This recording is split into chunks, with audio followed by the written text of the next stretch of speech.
नमस्कार। इस समय मैं बैठा हूं झांसी के अटल एकता पार्क में। आपको बता दूं कि इस आधुनिक जीवन में बहुत कम लोग आपको ऐसे मिलते हैं जो अपने सिवा किसी दूसरे की परवाह करें। खासकर बेजुबान जानवरों की तरफ तो कोई देखता तक भी नहीं है। लेकिन आज हमारे साथ झांसी की ही एक ऐसी होनहार बेटी बहन हमारे साथ बैठी हुई है, जो आपको बता दूं कि बेजुबान जानवरों के लिए सिर्फ झांसी में ही नहीं, झांसी के अलावा अलग अलग शहरों में भी लड़ने के लिए तैयार हो जाती है और उनको बचाने के लिए तैयार हो जाती है। इनका नाम है ईशा कुशवाहा। रिसेंटली मैंने इनका एक वीडियो देखा था। ये मथुरा में जो है होली मनाने के लिए अपने ग्रुप के साथ गई हुई थी और वहाँ पर कोई मदारी जो है दो बंदरों को अपने साथ लेकर खेल दिखा रहा था। तो इन्होंने आवाज़ उठाई और उन बंदरों को ना सिर्फ मदारी को समझाया, बल्कि उन बंदरों को जो है आज़ाद भी कराया, उनको मुक्त भी कराया और उनको जंगल में छुड़वाया। ये वीडियो जैसे ही मैंने देखा, मैंने ईशा कुशवाहा जी से कांटेक्ट किया। पहले मैं इनसे कई बार मिल चुका था, क्योंकि ये मुझे कई बार जो है कहीं गाय घायल होती तो वहाँ मिलती थी, कहीं पर अगर गाय की मृत्यु हो जाती थी, कई जगह एक्सीडेंट होते थे गायों के एक साथ ग्रुप में, तो वहाँ पर ये कई बार मुझे मिली। तो मैंने पहले इन्हें देखा, लेकिन इस तरीके का ये काम लगातार करती है मुझे ये पता नहीं था। जब मैंने इनसे कांटेक्ट किया तो उन्होंने बताया कि नहीं भैया, मैं ऐसा ही जो है अपना एक एनजीओ भी चलाती हूँ और इस तरीके से जो है कहीं पर भी हो, अगर जाति कहीं पर हो रही है जानवरों के साथ, तो उनके लिए मैं आवाज़ उठाती हूँ। अब आगे की बात जो है हम ईशा जी से बात करेंगे कि किस तरीके से ये काम कर रही हैं। उम्र में आपको बता दूँ बहुत छोटी है और इस उम्र में इतना बड़ा काम करना वास्तव में काबिले तारीफ है। तो सबसे पहले ये बताइए कि आपको ये मतलब इस उम्र में जो है लड़कियाँ अमूमन जो है पार्टियाँ करती हैं, कॉलेज जाती हैं, अपने दोस्तों के साथ मस्ती मजाक करती हैं, और आप जो है जानवरों के लिए ये सब कर रही हैं, तो ये कैसे कर पाती हैं आप? बस जैसे कि कोई तकलीफ़ में है, कोई दर्द में है, आंखों के सामने अगर कोई डॉग दिख जाए, गाय दिख जाए, कोई भी जीव हो, सिर्फ इन्हीं तक नहीं, जैसे कि बिल्ली भी हो गई, जो बर्ड्स वगैरह हैं, बर्ड्स हो गए, और जो वाइल्ड लाइफ में जैसे कि ले लिए मंकीज़ हो गए, जहाँ पे भी ऐसा कोई दिखता है तो वो, या फिर हमारे पास कोई कॉल आती है तो हमसे भी रहा नहीं जाता कि किसी की तकलीफ़ सुन के कि वो वहाँ पे डला हुआ तड़प रहा है, उसकी मदद हो पा रही है नहीं हो पा रही है। इंसान जो है अपनी तकलीफ़ को बोलकर, चिल्लाकर, रोकर हर तरीके से बयां कर सकता है, लेकिन बेजुबां ये सब नहीं कर सकते। तो मैं वही पूछ रहा हूँ कि ये सब जज्बा आपके अंदर आया कैसे इस उम्र में? जैसा मैंने आपको पहले कहा है कि भाई इस उम्र में तो लड़कियाँ जो हैं पार्टियाँ करती हैं, कॉलेज जाती हैं, दोस्तों के साथ घूमती फिरती हैं, उन्हें मतलब नहीं होता कि ये क्या चल रहा है, क्या चाहे फिर वो जानवर हो या फिर कुछ भी हो। लेकिन आपके अंदर इतनी भावना और इस भावना को आप इतने दूर तक लेके जा रही हैं कि आपने उनके लिए एक एनजीओ भी खोल दिया। जी। तो आपके घर वाले कुछ कहते नहीं हैं आपसे?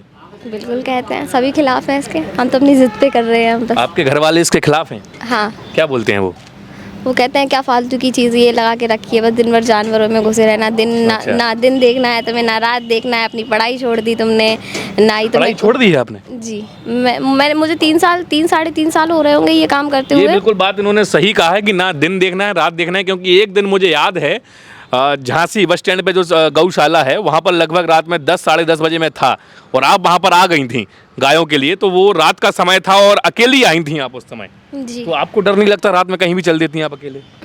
नहीं, अब तो नहीं लगता। पहले कभी कभार टीम रहती थी साथ में, लेकिन हमेशा टीम साथ में नहीं रहती है, और लेकिन हम किसी पे दबाव भी नहीं बना सकते हैं कि आप आइए या नहीं आइए। तो हमें किसी से मतलब नहीं है, हम करते हैं और जब तक होगा, मतलब कि ये काम तो बहुत आगे लेके जाना है, क्योंकि जब से हम इस काम में गए हुए हैं ना, तो देखा है कि सच में इनकी हालत बहुत ही ज़्यादा ख़राब है। जैसे कि इनके साथ जो क्रूएल्टी होती है, लोग कहते हैं कि डॉग्स काटते हैं, और क्या बोलते हैं, ये जो गाय वगैरह है ये रास्ते में घूमती है, उन्हें लोग मारते हैं, लेकिन किसी को इसकी वजह नहीं पता ना कि ये रास्ते पे गाय आई कहाँ से है। इसको लाने में सबसे बड़ा कारण इंसान ही है, और जो डॉग्स हैं एग्रेसिव हैं, जो मतलब कि बहुत से वीडियोस ऐसे सामने आते हैं जिसमें वो बच्चों को शिकार बनाते हैं, और भी बहुत सी क्रूएल्टी देखने को मिलती है। तो इसके पीछे की मेन वजह है कि जो स्ट्रीट डॉग्स हैं वो भूख से तड़प रहे हैं। अगर आपके मोहल्ले में आपके एरियाज़ में अगर डॉग्स है, अगर आप उन्हें थोड़ा भी खाना देते हैं तो वो आपको लेके अग्रेसिव नहीं होंगे, आपको नहीं काटेंगे कभी। हाँ, कभी नहीं काटेंगे। आप तेज़ गाड़ी से निकलते हैं, आप उन्हें रौंदते हुए चले जाते हैं, वो डले हुए वहाँ पे तड़प तड़प के मरते हैं। जो दूसरे डॉग्स रहते हैं वहाँ उनकी नज़र पड़ती है कि जैसे कि एक माँ है, उसने वहाँ पे पपीज़ दिए हैं, तो जैसे कि कभी किसी ने किसी एक बच्चे को हिट करते हुए निकल गया, तो उस माँ के दिमाग में एक चीज़ रहती है कि हमारे बच्चे को भी ये एक गाड़ी रौंद के चली गई थी, जिसकी वजह से वो आंखों के सामने ख़त्म हुआ। तो वो लोग तो नहीं लड़ सकते ना किसी से कि हम वो किसी से मदद नहीं ले सकते। तो वही चीज़ है कि इसी वजह से ये डॉग ज़्यादा एग्रेसिव रहते हैं, गाड़ियों के पीछे भागते हैं। लोगों को ये तो पता है कि हाँ ये ऐसा करते हैं वैसा करते हैं, अगर आप इसके पीछे का कारण लोगों को नहीं पता। लोगों को कारण नहीं पता है और लोग जानना भी नहीं चाहते और इसमें कुछ भी रुचि दिखाते नहीं है कि हाँ हम इस चीज़ को बदल सकें। देखिए कितनी अच्छी सोच है।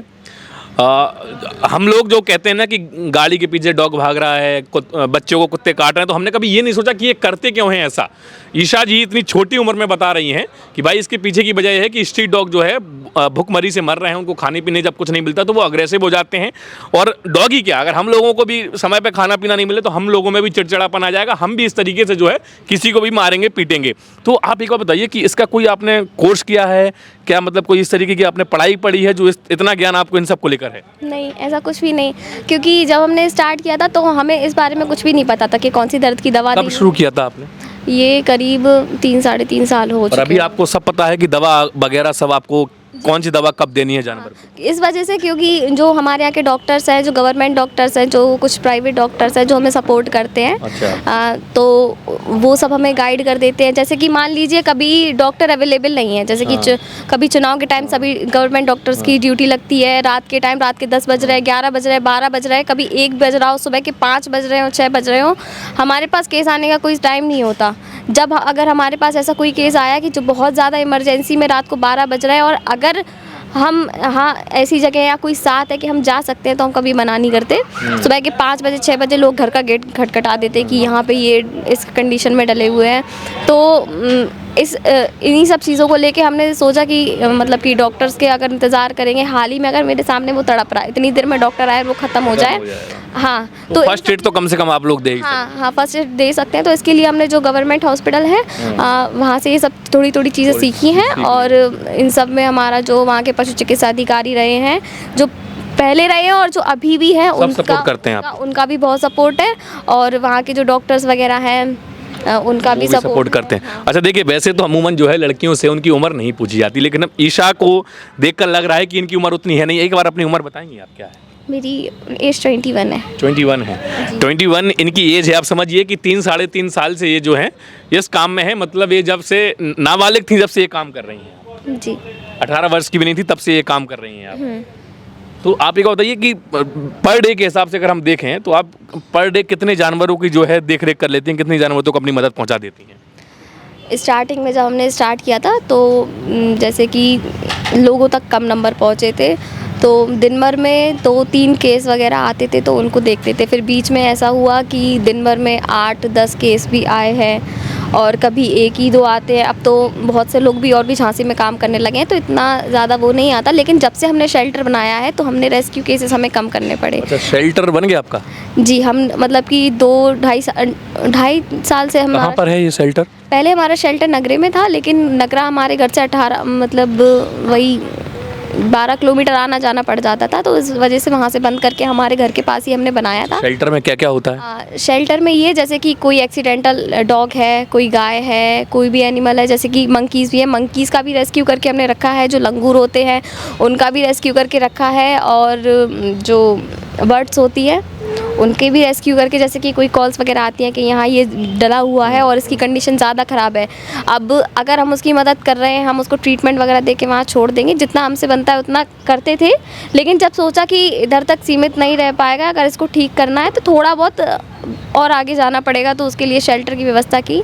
जिन लोगों को अपनी जगह वगैरह, कुछ प्लॉट खाली डले रहते हैं ना, तो वो कहते हैं कि कुछ समय के लिए आप हमारा ये जगह लेके। टेम्पररी बेसिस पे आपने जो है? टेम्परेरी बेसिस पे रहा है, क्योंकि जगह का बहुत ज़्यादा इशू है और फंडिंग का बहुत ज़्यादा इशू है, जिसकी वजह से हम और आगे काम करें। एनजीओ का नाम क्या है? श्री महाकाल गौ सेवा संस्थान। श्री महाकाल गौ सेवा संस्थान। तो ये एनजीओ तभी से चल रहा है या फिर अभी? एनजीओ तो हमने अभी रजिस्टर्ड करवाया अभी है। रजिस्टर्ड जी, करवाया है। ज़्यादा समय। कितने लोग हैं आपके एनजीओ में अभी?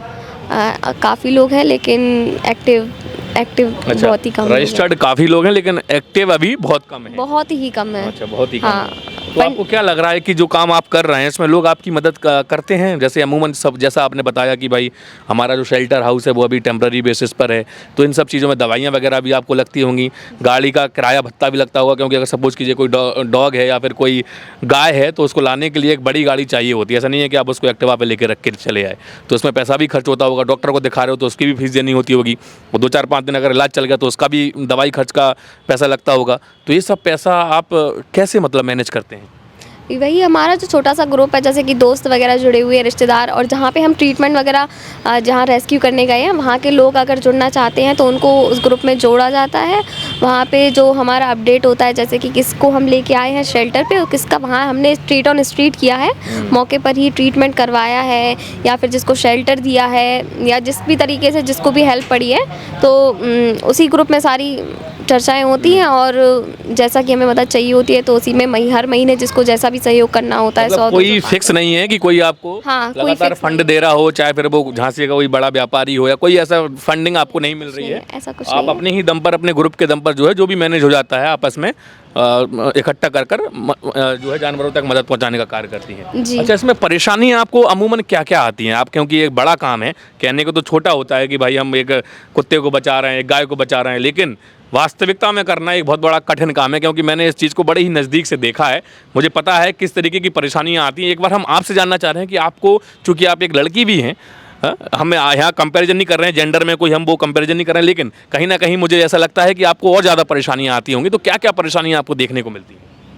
परेशानियाँ तो बहुत ही ज़्यादा, जैसे कि कोई गाय का केस आता है तो उसमें ये रहता है कि ज़्यादातर गाय लोग पालते हैं दूध के लिए, उन्हें गौ सेवा से कोई मतलब नहीं होता है। दूध के लिए जब वो पालते हैं तो उनका इस्तेमाल होता है, और जब इस्तेमाल उनका ख़त्म होता है, अगर वो बीमार रोड पे सड़क पे मर रही है तो उन्हें कोई फ़र्क नहीं पड़ता है। उन्हें फ़ोन लगा के अगर उनसे कहा जाए कि ये इस कंडीशन में आपको इसका इलाज करवाना है, आप आइए, तो वो कहते हैं हम नहीं आएंगे, आपको जो करना है कीजिए। तो फिर हमें मजबूरन पुलिस कंप्लेन करनी पड़ती है, FIR करवानी पड़ती है, और फिलहाल जो क्रूएल्टी वाले केसेस रहते हैं उसमें हमें मुकदमे भी लड़ने पड़ते हैं। और इस पर कई सारे मुकदमे हो सकता है कि कोई आपके ऊपर भी कर दे।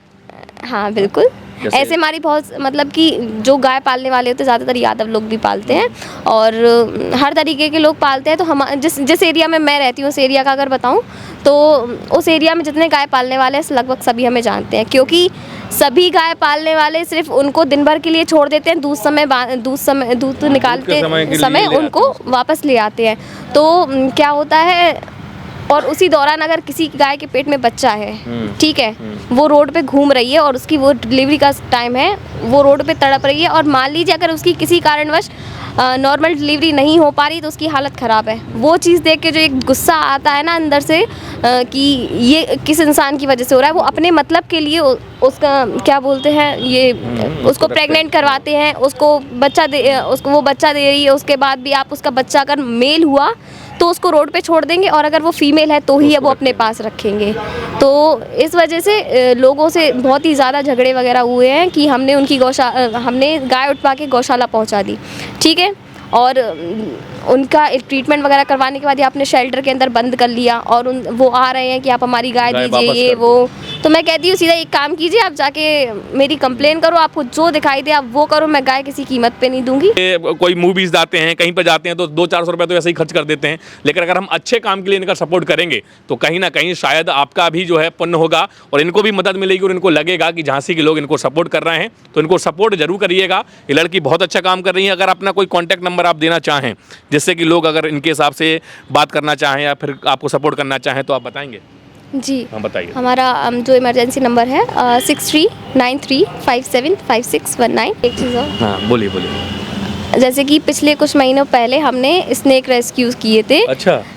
उसमें क्या था, नाग पंचमी वाले समय योगी जी ने वो निकाला था कि कोई भी जो बाबा होते हैं, सपेरे होते हैं, वो सांप को नहीं रख सकते हैं, सांप को लेके नहीं घूमेंगे इधर उधर। और जो वन विभाग की टीम होती है वो जगह जगह लगी हुई थी, जैसे कि स्टेशन वगैरह साइड सब जगह लगी हुई थी, लेकिन उन्होंने एक भी सांप रेस्क्यू नहीं किया था उस समय। और हमारी जो टीम थी वो भी जगह जगह लगी हुई थी। तो उस दिन हम लोगों ने 102 सांपों को 102 सांपों को आपने रेस्क्यू किया। उनसे रेस्क्यू करके उन्हें जंगल में रिलीज़ करवाया था और उसके बाद लोगों ने इस तरीके से रिएक्ट किया था कुछ लोगों ने कि आपने उनका रोज़गार छीन लिया, आपने उनसे ये कर लिया, आपने वो कर लिया। तो मैं उन लोगों से बस एक चीज़ ये कहना चाहती हूँ कि जैसे कि अगर कोई इंसान मरने वाला होता है तो उसकी एक आखिरी ख्वाहिश पूछी जाती है, और वो जो सांप है तो उसका जन्म हुआ है उस जंगल में, हुआ है उस ज़मीन पे हुआ है, तो वो रेंगता है तो उसका उस ज़मीन से कितना जुड़ाव होगा। एक तो उसको एक पिटारे में, इतने से पिटारे में उसको कैद कर लिया गया, उसके दांत तोड़ दिए गए, उसकी जहर की पोटली निकाल दी गई, उसकी ज़िंदगी मतलब बहुत ही कम चांसेस रहते हैं कि वो जी पाएंगे, ज़्यादा समय नहीं जी पाएंगे। ठीक है, तो अगर हमने उन्हें रिलीज़ करवाया तो हमारा सिर्फ एक मोटिव था कि जब तक ज़िंदा है वो उस जगह पे वो आज़ाद रहे। हमारा ये मोटिव नहीं था कि किसी का हम रोज़गार छीने या कुछ भी। रोज़गार, इंसान के पास 2 हाथ दिए, भगवान ने 2 पैर दिए हैं। अगर हम अपने मतलब के लिए इन बेज़ुबानों का इस्तेमाल करते रहेंगे तो फिर जितने जानवर हैं सबको उठा के बस ऐसे ही करते रहिए, फिर इंसान मेहनत करना तो बिल्कुल से छोड़ देगा ना। क्योंकि जिनके हाथ पैर भी नहीं है, जिनके मतलब कि जिनका कोई भी नहीं है, हर इंसान मेहनत कर रहा है ना। कोई ऐसे तो नहीं ऊपर आसमान में जाके बैठ जाता, हर कोई मेहनत कर रहा है। तो ऐसा कोई बेज़ुबानों का इस्तेमाल नहीं करना चाहिए, चाहे वो कोई भी जीव हो, कोई भी जीव हो। लोग बंदरों का भी इस्तेमाल इस प्रकार कर रहे हैं, भालू, सांप, तो ये चीज़ बहुत ज़्यादा गलत है। बिल्कुल। और अगर ये करते भी हैं और वो सोचते हैं कि हम इससे पैसे वाले बन जाएंगे, तो हर इंसान जानता है कि ऐसे कोई ये गलत काम करके कोई भी आगे नहीं बढ़ पाएगा। बहुत अच्छे विचार हैं इस उम्र में, वास्तविकता में बहुत कम ऐसे लोग मिलते हैं जो इतनी अच्छी सोच अपने साथ रखते हैं। तो उम्मीद है कि आप लोग वीडियो को ज़्यादा से ज़्यादा शेयर करेंगे और ईशा तक जो है उनकी अपने किसी भी रूप में अपनी मदद पहुंचाएंगे, चाहे वो किसी भी फॉर्म में हो। तो वीडियो को शेयर जरूर करिएगा और कमेंट करके बताइएगा कि ईशा की सोच आपको कैसी लगी। और इन लोगों को अगर आप सपोर्ट करना चाहते हैं तो कमेंट में एक बार निकलिए 2 शब्द जरूर लिखिएगा। चलिए आज के इस वीडियो में इतना ही, मिलते हैं अगले वीडियो में, तब तक के लिए जय हिंद, जय भारत।